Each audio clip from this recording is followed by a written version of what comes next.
Hello everyone, welcome to Legal Holics. आज इस video में हम बात कर रहे हैं classification of facts by Bentham and Monir justice.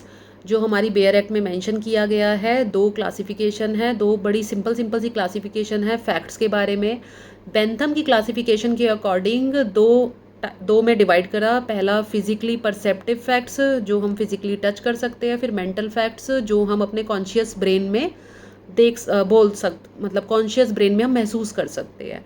अब फिजिकली परसेप्टिव फैक्ट्स में हमारा आ गया एनीथिंग, स्टेट ऑफ थिंग्स और रिलेशन ऑफ थिंग्स। जो एनीथिंग और जो स्टेट ऑफ थिंग्स और रिलेशन ऑफ थिंग्स में नहीं आएगा वो एनीथिंग में चला जाएगा। स्टेट ऑफ थिंग्स हमारा रेगुलर रिपीटिशन हो जाता है। रिलेशन ऑफ थिंग्स जब हम दो चीज़ों को आपस में कनेक्ट कर पाते हैं, कोई रिलेशन क्रिएट कर पाते हैं, वो हमारा रिलेशन ऑफ थिंग्स में चला जाता है। अब बात करते हैं मेंटल फैक्ट्स के। Mental feeling which can not be seen, जो हम देख नहीं सकते, महसूस नहीं कर सकते, बट हमारे कॉन्शियस ब्रेन में जो चीज़ रहती है उसको हम मेंटल फैक्ट लेते हैं। जो हम अपने ब्रेन से सिग्नल लेके आगे कन्वे कर पाते हैं, बोल पाते हैं कॉन्शियस ब्रेन से, तो उसको हम मेंटल फैक्ट कंसीडर करते हैं। अब आते हैं मोनीर जस्टिस की क्लासिफिकेशन पे। मोनीर जस्टिस ने क्लासिफाई किया है प्रिंसिपल और प्राइमरी फैक्ट, और दूसरा है secondary fact.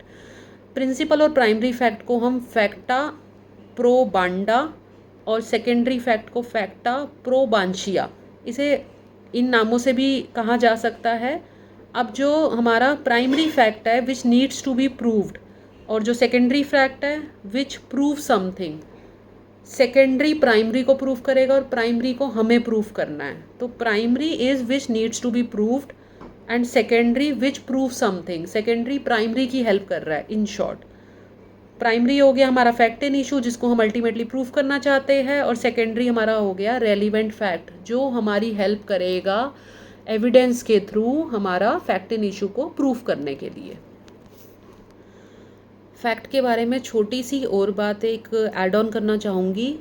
Fact in issue are those important fact of the case that needs to be proved, ये हमें ऑलरेडी पता है। सो एज टू प्रूव, हम आगे किस चीज़ को प्रूव करना चाह रहे हैं, राइट, लाइबिलिटी और डिजेबिलिटी। किसी का राइट किसी की लाइबिलिटी बनती होगी, या अगर कोई डिजेबल है तो उसकी डिजेबिलिटी को प्रूव करने के लिए up to what extent and what nature, किस नेचर की है हमारा राइट, लाइबिलिटी और डिजेबिलिटी, इसका नेचर और एक्सटेंट हम प्रूव करने के लिए फैक्ट इन इशू को प्रूव करेंगे। These are the important facts asserted by one party and denied by other party. जो एक पार्टी प्रूव करेगा दूसरा उसको डिनाई करेगा, दूसरा उसको प्रूव करने के लिए अपना एविडेंस रखेगा, और उसको डिसप्रूव करने के लिए पहला पार्टी अपना एविडेंस रखेगा। As simple is that.